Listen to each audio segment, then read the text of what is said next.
अस्सलाम वालेकुम। आपको प्रोग्राम हरफराज में खुश आमदीद कहते हैं। मैं हूं जमील फारूकी। प्रोग्राम के मेज़बान और मेहमान जनाब औरिया मकबूल जान साहब इस वक्त अमेरिका में मौजूद हैं, निजी मसरूफियात की वजह से वहां पर हैं और हमारे साथ वाया स्काइप मौजूद हैं।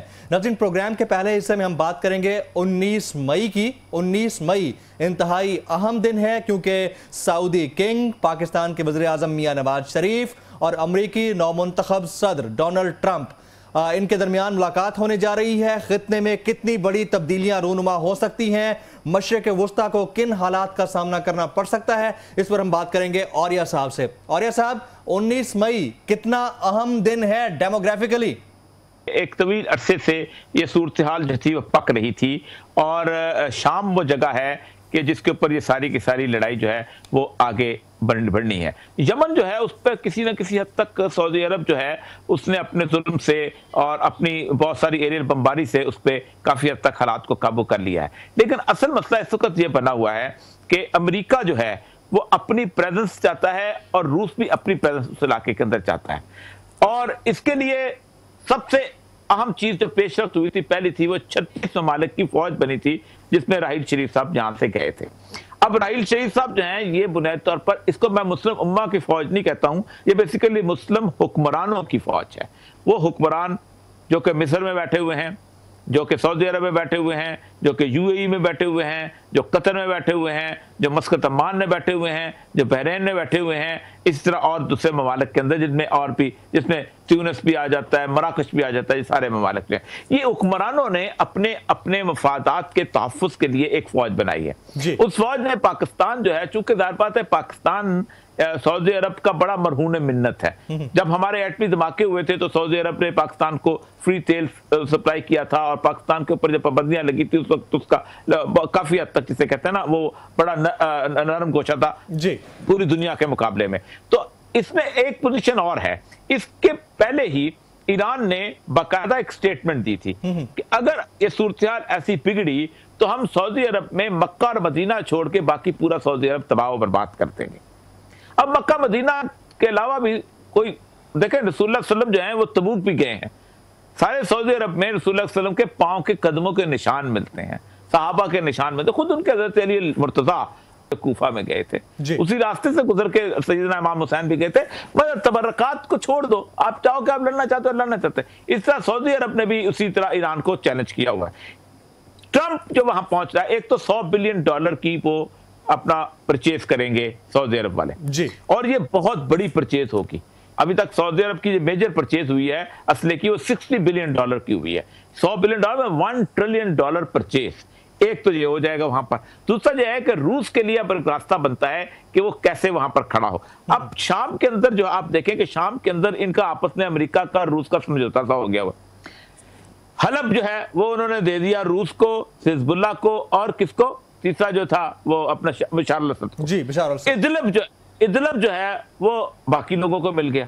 अच्छा, तकसीम करते हैं शिया सुन्नी की बुनियाद पे, जिसको मैं गलत समझता हूँ। ये शिया सुन्नी तकसीम नहीं है, ये अरब और अजम की तकसीम है, ठीक। और अरब अजम की नहीं, ईरान और सऊदी अरब की तकसीम है। सऊदी अरब के साथ उसके साथ बाजगुजार जो हैं वो 3-4 रियासतें। ट्रंप का वहां जाना और इस सारी सूरत हाल को आगे जाके एक बिल्टअप करना, ये बुनियादी तौर पर एक तीसरी आलमगीर जंग के आगाज का पेशरमा है। अच्छा। जिसके बारे में सैयदुल अंबिया सल्लल्लाहु अलैहि वसल्लम ने कहना चाह रहे हैं कि क्या मशरिक़ वुस्ता में एक बड़ी जंग हो सकती है आने वाले दिनों में? और ये सब सिर्फ मशरिक़ वुस्ता नहीं, देखें ना, जिस वक्त आप देखें, जिस वक्त आप शाम के ऊपर सऊदी इन्फ्लुएंस के हिसाब से जाएंगे और यमन के हिसाब जाएंगे तो मुकाबले में आपके आएंगे रूस के ममालिक, और रूस के ममालिक जो है उनके साथ ईरान भी आएगा और इराक भी आएगा और सीरिया भी आएगा। ये मुल्क अलग हो गए और फिर हिजबुल्लाह साथ उसको मिला लें, लेबनान का 50% भी साथ आप मिला लें। तो ये जब आपस में लड़ने के लिए दौड़ेंगे या जब ये निकलेंगे तो आप सोचें कि एक बहुत बड़ी जंग जो है वो ऑफिंग्स में है। उस जंग के 2 बुनियादी प्रोपोनेंट्स हैं। एक तो यह है कि इजराइल चाहता है कि वो जंग हो जाए। उसकी एक बुनियादी वजह यह है कि इजराइली जो वहां पर बैठे हुए हैं वो किसी और मकसद के लिए नहीं बैठे हुए। देखिए ना, इजराइली जो है, यहूदी जो है, ये LA छोड़ के, न्यूयॉर्क छोड़ के, स्वीडन छोड़ के, जर्मनी छोड़ के, इंग्लैंड छोड़ के एक बेआब हो गया, लख तक सहरा में जाके बैठा है इस बुनियाद पे कि कल को एक वक्त ऐसा आएगा जब उनकी आलमी हुकूमत बनेगी।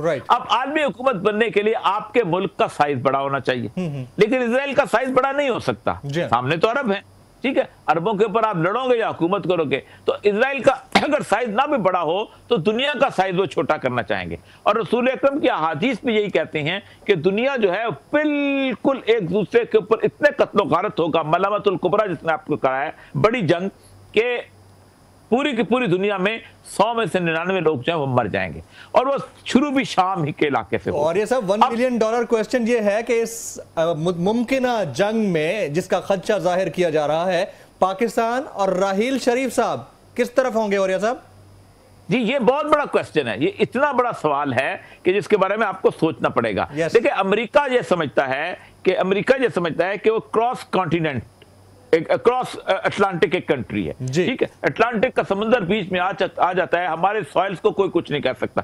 अगर रशिया अगर आता भी है तो अलास्का की तरफ से कहीं उसके आने की कोशिश है, लेकिन वो इतना सर्द इलाका है कि वहां से साइबेरिया क्रॉस करके और अलास्का पर पहुंच के कौन आएगा और कैसे आ सकता है। तो लेकिन मिसाइल बैटरीज हर जगह फिट है, एक बटन दबाने की देर है और सब कुछ हो सकता है। और जंग जो होती है ना, ये इतने सी जगह से उठती होती है। सर्बिया से जंग शुरू हुई थी फर्स्ट वर्ल्ड वॉर की, जब उसको शहजादे को मारा गया था, और जर्मनी जो है वो बीच में कूदा था।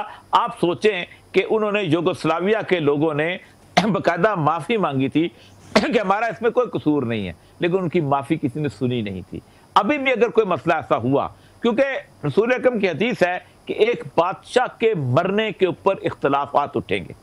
अब बादशाह जो है वो सऊदी अरब का होगा, जाहिर बात है, अब किसी वक्त भी कुछ हो सकता है, कुछ भी मसाइल बन सकते हैं, और सऊदी अरब की अपने उसके अंदर बड़े इख्तलाफात हैं। दूसरी तरफ से ईरान भी अपनी कोशिशों में लगा हुआ है कि इतनी बड़ी इन्वेस्टमेंट उसकी इराक में हो चुकी हुई है, शाम में हो चुकी है, बशार अल असद को सपोर्ट करते हुए रूस के सारे के सारे लोग जो वहां पहुंच चुके हुए हैं। इतने देखिए 40 लाख महाजिर हुए हैं। मैं उन लोगों से मिला हूं जो वहां पहुंचे हैं, उनके बच्चे जो हैं वो पूरे के पूरे इंतकाम के अंदर, जैसे कहते हैं, रचे बसे हुए हैं। वो जो फ्रेंच सदर है, इसके बारे में कहा जाता है कि ये एक जगह पे इसमें गुफ्तगू करते हुए यही कहा था कि आपने इतने लोगों को मार दिया है, आपने 60-70 लाख लोगों को मार दिया है, उनमें से अगर 1% भी आप लोगों से बदला लेने के लिए निकल खड़ा हो तो आप तो खत्म हो जाएंगे। तो वो एक लोग हैं। फिर उसके साथ साथ नाम क्या लेते हैं? दाइश। अब दाइश का इतना सा इलाका है, आप नजर करें, रक्का का इलाका है, रेगिस्तान है, यानी अमेरिका दाइश के खिलाफ है, रूस दाइश के खिलाफ है, ईरान दाइश के खिलाफ है, सऊदी अरब दाइश के खिलाफ है, फलां दाइश के। ओ भाई, दाइश तुम तो खत्म क्यों नहीं हो पा रही? मसला यह है कि नाम है दाइश का, और इंसानों को मारना है इन्होंने, मुसलमानों को मारना है, और मारे चले जा रहे हैं जो जिसके हाथ में जो आता है। अब यहाँ पर राहील शरीफ के लिए भी और पाकिस्तान के लिए भी बहुत बड़ा ट्रिकी पॉइंट है। पाकिस्तान में एक लॉबी है जो समझती है कि पाकिस्तान के और ईरान को रिलेशनशिप बेहतर बनाने होंगे। ईरान के अंदर भी एक लॉबी मैन है, देखिए, जो चाहती है कि पाकिस्तान और ईरान के तल्लुकात बेहतर हों, लेकिन ईरान की गवर्नमेंट और नहीं चाहती, और पाकिस्तान की हुकूमत जो है वो सऊदी अरब की इतनी ज्यादा मरहून मिन्नत है कि वो नहीं चाहती। तो ओबामा का वहां पहुंचना, फिर नवाज शरीफ की पहली मुलाकात, ट्रंप का वहां पहुंचना और नवाज शरीफ की पहली मुलाकात, और फिर प्रिंस सुलेमान, क्योंकि पिछले दिनों इनका किंग सुलेमान की और अमेरिका की अच्छी खासी आपस में जिसे कहते हैं दूरी हो चुकी थी, क्योंकि अमेरिका जो था उसने कहा था कि नहीं, अब हम सऊदी अरब को भी, उन्होंने, आपको याद होगा कि उन्होंने उस लिस्ट के अंदर शामिल कर लिया था कि जो उनकी फ्रेंडली लिस्ट नहीं थी, जिनको चेक किया जाता था, जिन लोगों को वो समझते थे कि ये बेसिकली प्लेस ऑफ टेरर बन चुकी हुई है। लेकिन अब सूरत हाल ये है कि चूंकि सऊदी अरब का गिरफ्त घेरा तंग हो चुका हुआ है। आप खुद सोचे ना कि उसके खिलाफ एक तरफ इराक है, वो सऊदी अरब के बॉर्डर पे है, उसका शाम है, शाम भी सऊदी अरब के बॉर्डर के ऊपर है, ठीक है, और नीचे से यमन आ गया, और ये घेरा तक हो गया ना। मामलात जैसे जैसे सी पैक के चेंज हुए हैं, आपके भी नॉलेज में है, हमारे भी नॉलेज में है, डेमोग्राफिक जो ट्रायंगल्स हैं वो भी जरा डिफरेंट हुई हैं।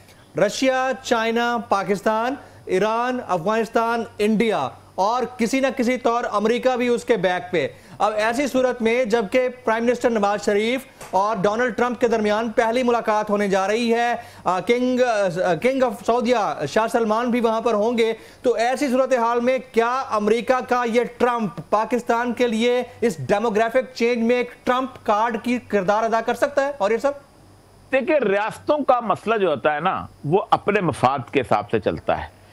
रशिया एक जगह आपको सपोर्ट भी कर सकता है और एक जगह आपके खिलाफ भी हो सकता है। मतलब रशिया आपको सपोर्ट करेगा सीपैक के अंदर, क्योंकि रशियन इन्वेस्टमेंट बहुत ज्यादा पाकिस्तान के अंदर हो रही है। आपको याद है कि हमने रशिया के एक साहब को यहाँ बुलाया भी था अपने प्रोग्राम के अंदर, जिन्होंने आपको बताया था कि पाकिस्तान के अंदर वो कितनी बड़ी इन्वेस्टमेंट लेके आ रहे हैं। रशिया का अपना मफाद पहुंच जाता है कि वो सीपैक के अंदर ग्वादर की जो वन बेल्ट वन रोड है उसके अंदर वो आगे लेके चले। रशिया चाहता है वो आपको चीन और पाकिस्तान के साथ देगा, लेकिन रशिया शाम में जो उसकी अपना जगह है, जो उनकी उसकी पोर्ट है, उसको सैक्रिफाइस नहीं करना चाहता। लेकिन एक बात है, जब रशिया को ऑप्शन देनी पड़ेगी ना, जब रशिया का मामला आएगा ऑप्शन का, तो फिर मैं आपको बताऊं कि रशिया जो है ग्वादर को ऑप्ट करेगा। उसकी वजह यह है कि वो जो पोर्ट है उसकी रशिया की, वो जो हलब के शहर के साथ है, वो पोर्ट रशिया के पास गुज़श्ता कई सालों से है, कम से कम 80-90 साल तो हो चुके हुए हैं। जब से बशार अल असद का बाप हाफिज अल असद वहां मौजूद था, जब से फ्रेंच वहां से गए हैं, रूस का वहां पर जगह पे, लेकिन वो पोर्ट जो है वो रशिया के साथ कुछ डायरेक्टली कनेक्टेड नहीं है। वजह यह है कि वहां से बेसिकली तेल की पाइपलाइंस जितनी भी है वो सारी जो है वो सीरिया से गुजरती हैं और वहां से वो आगे वो ट्रांसपोर्ट होती थी। और रशिया की बहरी ताकत कोई नहीं है, रशिया की बहरी ताकत सिर्फ एक बेड़ा है जो कि बाल्टिक सी में खड़ा है, ठीक। लेकिन यहां पर जो है ग्वादर को, तो उसको आप देखें पूरा यूरोप मिल रहा है उसको एक्सेस के लिए, पूरी मशरिक़ वुस्ता मिल रहा है, पूरा उसके साथ मिडल ईस्ट मिल रहा है, तो यहाँ पर उसको छोड़ना पड़ा। और ऐसा वन बेल्ट वन रोड मंसूबा जिसकी आप बात कर रहे हैं, हम यहाँ पर एक ब्रेक ले लेते हैं। ब्रेक के बाद जब वापस आएंगे तो यकीनी तौर पर ये वन बेल्ट वन रोड मंसूबा जिसकी पहली दफा मंजर-ए-आम पर लाई गई है शक्ल के होगी क्या आने वाले दिनों में, उस पर हम बातचीत करेंगे। एक ब्रेक के बाद हमारे साथ रहिएगा।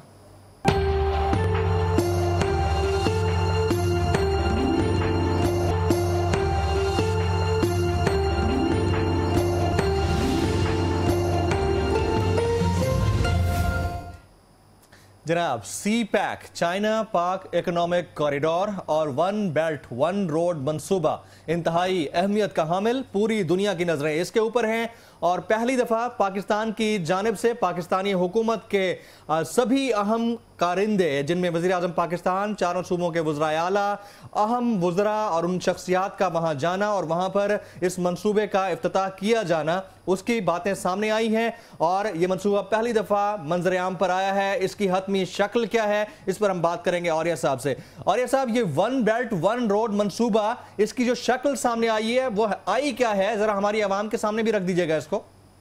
देखिए, 10 साल से हम इसकी रूनुमाई चाहते थे। हम चाहते थे कि इस दुल्हन के मुंह से पर्दा उठे और पता चले कि ये वन बेल्ट मंसूबा जो है क्या।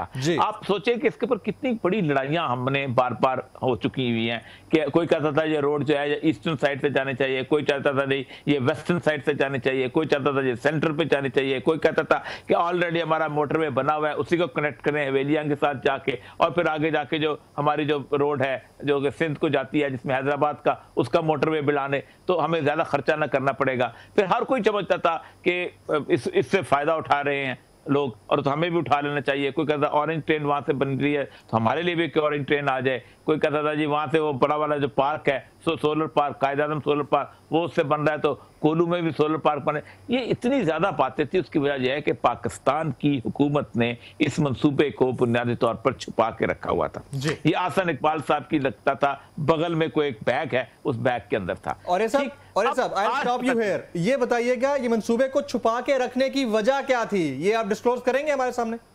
जी, छुपाने के रखने की बुनियादी वजह ये होती है हमारे पूरे मुल्क के अंदर डेवलपमेंट का काम जो है इसीलिए किया जाता है। मसलन आपने रिंग रोड निकालनी है तो आप एक रिंग रोड का नक्शा छुपा लेते हैं, फिर अपने यारों दोस्तों को कहते हैं हम वहां से रोड निकाल रहे हैं, वहां आप तुम जमीनें खरीद लो, ठीक है। वो सारे उसके साथ साथ जितनी जमीन है वो खरीद लेते हैं कोड़ियों के मुंह। और जैसे ही वो रोड निकलती है, वो अगर आपने 5,000 रुपए मरला ली होती है तो 5 लाख रुपए मरला हो जाती है। ये है बुनियादी तौर पर बददियानती जो हम करते हैं।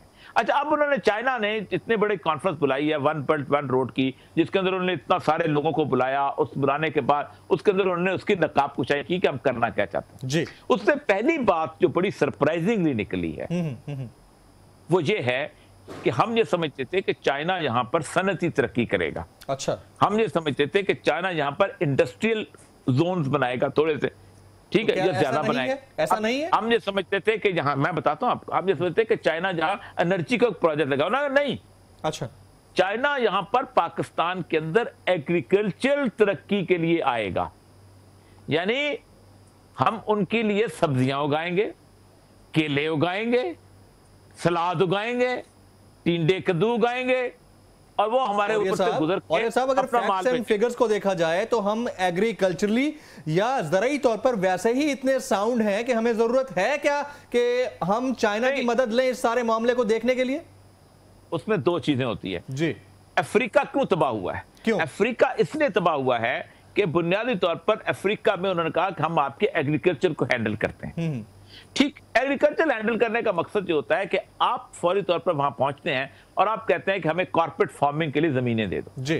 ठीक, अब चाइनीज कंपनी आएंगी, ओ बहुत बड़ी बड़ी जमीनें इकट्ठी करेंगी, स्प्रिंकल फार्मिंग करेंगी, पानी खींच के लाएंगी, और वहां पर क्या होगा, कैश क्रॉप लगाएंगे। जी। कैश क्रॉप क्या है? सोयाबीन ऑयल आप लगा लिया, ठीक, फलां लगा लिया, फलां लगा लिया, उसके बदले में आपको चाइनीज युआन मिलेंगे।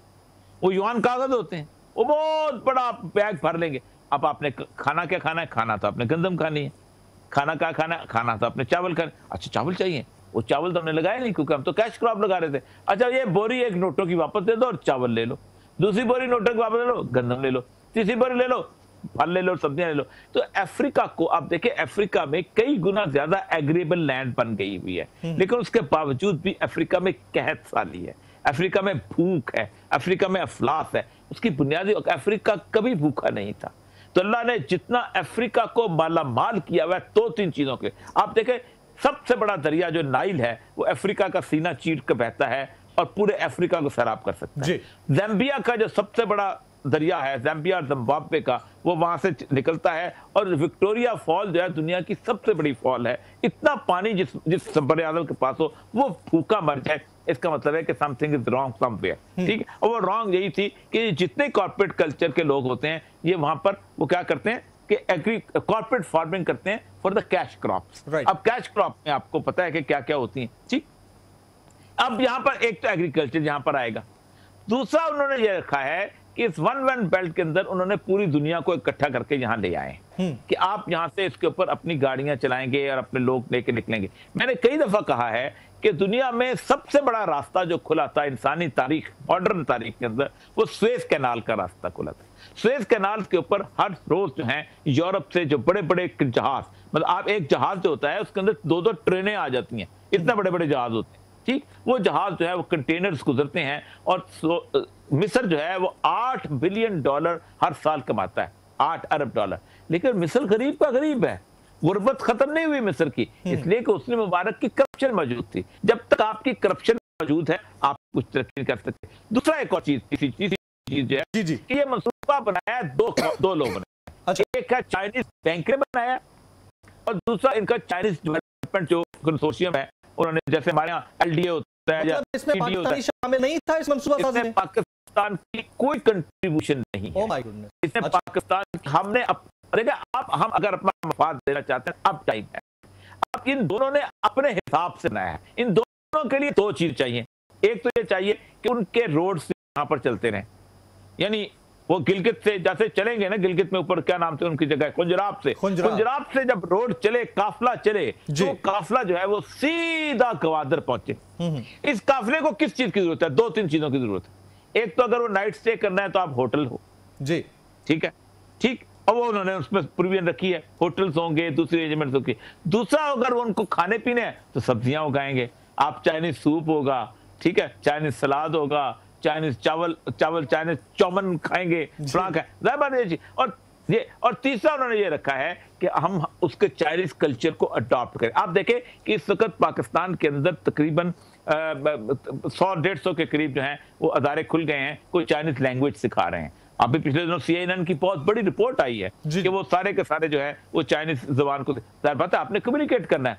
आपके पास हर मकाम पे, जगह पे 8-10 ऐसे इंस्टीट्यूशन चाहिए होंगे जहां चाइनीज स्टे किया करेंगे। तो ये टोटली उनके मफाद के हिसाब से मंसूबा बन रहा है। इसमें पाकिस्तान के मफाद का कोई ताल्लुक नहीं। मैं ईस्ट इंडिया कंपनी तो नहीं कहता हूं, लेकिन एक बात याद रखें, आप अगर उस तरफ चले जाएं, फार ईस्ट की तरफ, आप मलेशिया को देख लें, आप इंडोनेशिया को देख लें, आप श्रीलंका को देख लें, आप थाईलैंड को देख लें, आप फिलीपीन को देख लें, इन सारी जगहों पे चाइनीज वहां पहुंचे थे और चाइनीज की मोनोपोली इतनी ज्यादा थी कि 3% चाइनीज के पास 97%, 95% इकोनॉमी उनके हाथ में चले गई थी। अब यहां पर भी यही सूरत हाल होगी कि अब देखिए, मैं हैरान रह गया कि पूरे मंसूबे में the primary focus is on agriculture, which means कि हम अपना प्रोडक्ट नहीं बेचेंगे, मैं अपने स्विच बिजली के नहीं बेचूंगा, मैं अपने जूते नहीं बेचूंगा, ठीक है। यहां पर मैं कोई और इंडस्ट्रियल जोन इस तरह का नहीं लगेगा कि पाकिस्तान की इंडस्ट्री, जो जाहिर बात है अगर यहां इंडस्ट्री लगनी शुरू हो गई तो मैं गवादर से नजदीक हूंगा, ठीक, तो मैं अपना माल बेच सकूंगा। उन्होंने कहा ना खबरदार, माल वहीं से आएगा क्योंकि हमने इतनी बड़ी इंडस्ट्री लगा ली है। और दूसरा, चाइना के एक और फायदा है, चाइना की जो 94% पॉपुलेशन है, ये 1/4 ऑफ चाइना जो ईस्ट साइड पे रहती है, अच्छा। शंघाई में रहती है, बीजिंग में रहती है, शोलन में रहती है, इन जगहों पे रहती है। इधर जो इलाका है जो कि तकरीबन 75% एरिया है, जिसमें सिंकियांग है, होर्मुची है, काशगर है, ये सारा इलाका, यहाँ पर उनकी सिर्फ 6% पॉपुलेशन रहती है। जब यहाँ पर ट्रेड एक्टिविटी शुरू होगी तो वो सारे का सारा लोड जो है बड़े सिटीज पे खत्म हो जाएगा। जब वो बड़े सिटीज पे लोड खत्म होगा तो उनकी इकोनॉमी फ्लरिश करेगी और वो यहाँ एब्सोल्युटली राइट। और ये सब आपका पॉइंट आ गया। अब इस सारे मामले में हम कश्मीर को कतई तौर पर नजरअंदाज नहीं कर सकते हैं। मैं बात कर रहा हूं मकबूजा कश्मीर की, और मकबूजा कश्मीर में जब इंटरनेट की सर्विस बंद हुई है तो अक़वाम मुत्तहिदा खुलकर सामने आया है और अक़वाम मुत्तहिदा ने भारत की इस मामले पर सरजनिश की है। मामला किस हद तक आगे गया है, और सिर्फ बात इंटरनेट की बंदिश की हद तक सरजनिश की क्यों है, वहां पर जो खून हो रहा है उसका अहवाल कौन पूछेगा, उसके ऊपर कौन बात करेगा, ये हम बात करेंगे एक ब्रेक के बाद। हमारे साथ रहिएगा।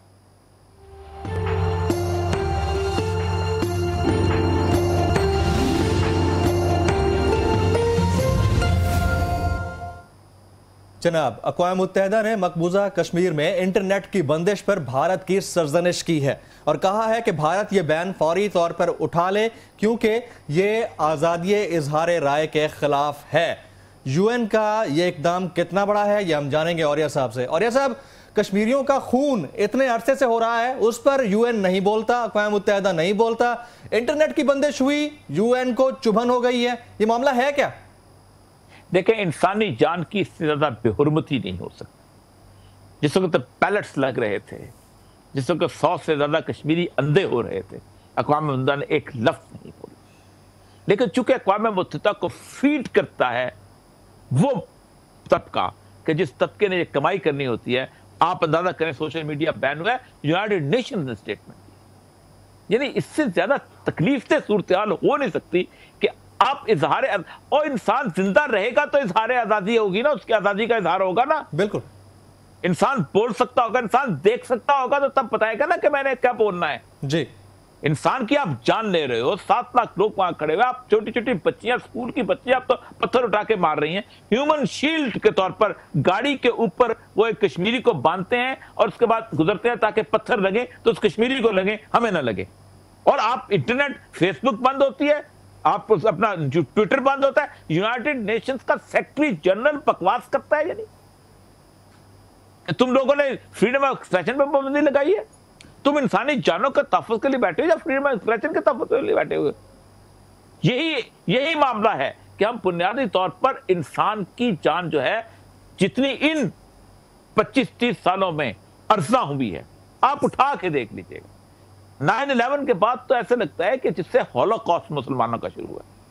मैं तो अभी हॉलोकॉस्ट म्यूजियम में अमेरिका में था, मैंने देखा, मैं इतनी बड़ी नीड है मुस्लिम उम्मा की कि हॉलोकॉस्ट म्यूजियम मुस्लिम उम्मा का होना चाहिए। और ये साहब, अगर इंडिया की इटसेल्फ बात की जाए, इंडिया के अपने अंदर खवातीन के साथ इतनी ज्यादतियां हो रही हैं, इस्मत दरी के इतने बड़े बड़े केसेस सामने आ रहे हैं कि मैं बयान नहीं कर सकता आपके सामने।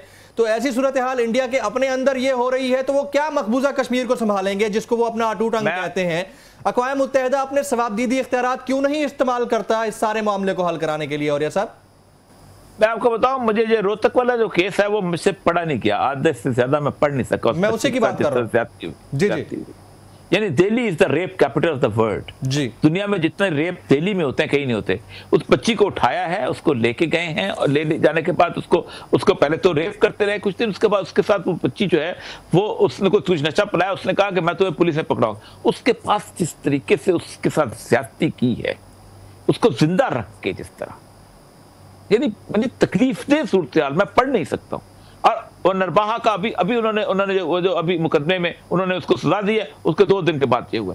वो जो कश्मीर में एक कश्मीरी औरत को पकड़ा गया और थाने में रखा गया और जिस तरह उससे ज्यादती की गई है, यानी एक तो होता है कि आप जिनसी ज्यादती करते हैं, एक होता है कि आप उसको टॉर्चर के साथ एसोसिएट कर लेते हैं। ये तो इंसान के अंदर जो दरिंदगी जो है वो कूट कूट के भर गई और पूरा मुआशरा जो है ये हिंदुस्तान का इससे रेप कैपिटल क्यों बना है? रेप कैपिटल इसलिए बना है कि जब खलनायक आपका हीरो हो जाएगा, खलनायक हो जाएगा ना हीरो आपका, तो खलनायक हीरो जो है वो यही करेगा।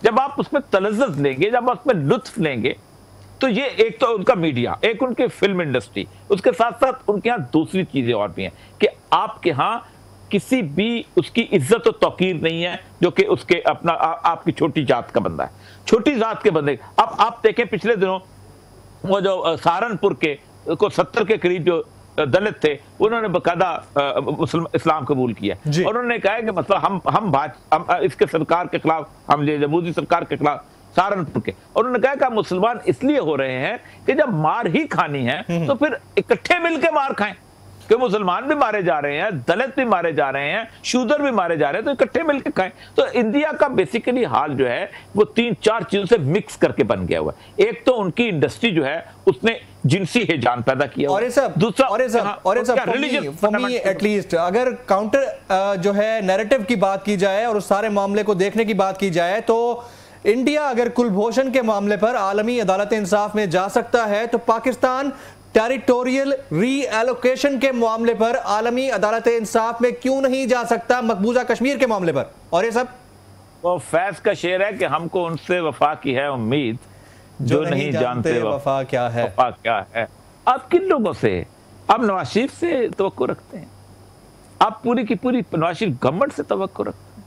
यानी जो बंदा खड़े होके, यानी वहां पर सैफमा के उसके अंदर खड़े होके कहता है कि ये कल्चर हमारा एक था, वो भी आलू गोश्त खाते हैं, हम भी आलू गोश्त खाते हैं, और भाई तुम आलू गोश्त खाओ, तुम्हारी लाश वहां पड़ी होगी कि तुमने गाय का गोश्त खाया है, तुम जुर्रत नहीं कर सकते आलू गोश्त खाने की, यहां तुम बोलते हो खड़े होके लाल मुंह के साथ।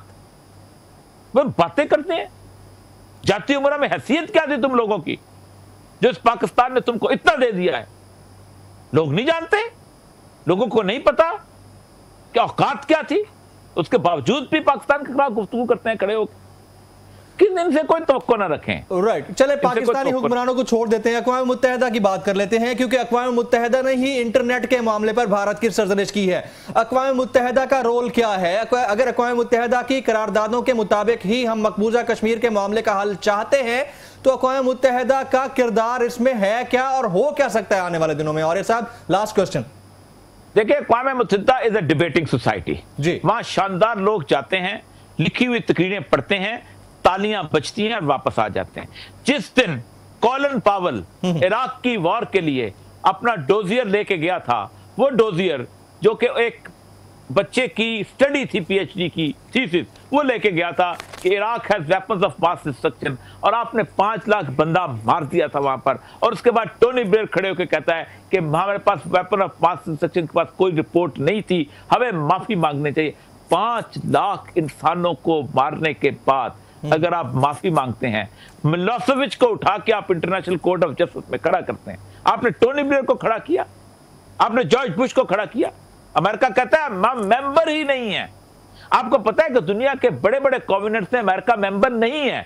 अमेरिका चाइल्ड राइट कन्वेंशन का मेंबर नहीं है, America convention against the woman CEDAW का मेंबर नहीं है, America international court of justice का मेंबर नहीं है। वो जहन्नम में भेजता है इस पूरी दुनिया को, कहता है हम नहीं मानते तुम्हारे इंटरनेशनल लॉज को। आप इस अक़वाम मुत्तहिदा की बात करते हैं। हालत ये है कि 37% बजट जो अक़वाम मुत्तहिदा का है वो पे करता है जापान। और जापान क्यों पे करता है? क्योंकि जापान बेचारे के पास एटॉमिक हथियार नहीं है। जापान के पास होता है हथियार, आज जो भी वीटो का होता मेंबर होता, वीटो वाला मेंबर होता, जापान को पैसा लेते हैं, उसकी गर्दन पे उंगली अंगूठा रख के लेते हैं। अक़वाम मुत्तहिदा तकरीर करने वाली अदारा है, एक शानदार सेट लगा हुआ है, उस सेट में लोग तकरीर करते हैं, वाह वाह होती है, तालियां बजाते हैं, वापस आ जाते हैं। बिल्कुल ठीक है। और ये साहब आपका पॉइंट आ गया। नाज़रीन, प्रोग्राम में फ़िलहाल इतना ही। अगर आप फीडबैक देना चाहें तो फेसबुक और ट्विटर पर हमें ज्वाइन कर सकते हैं। और ये साहब क्योंकि निजी मसरूफियात की वजह से इस वक्त अमेरिका में मौजूद हैं, इसीलिए वो स्काइप लिंक के जरिए हमारे साथ प्रोग्राम में मौजूद रहे हैं। चंद ही दिन बाद पाकिस्तान वापस आ जाएंगे तो हमारे साथ बनफ्स नफीस स्टूडियो में मौजूद रहेंगे। आज के इस प्रोग्राम से अपने मेज़बान जमील फारूकी को इजाज़त दीजिएगा।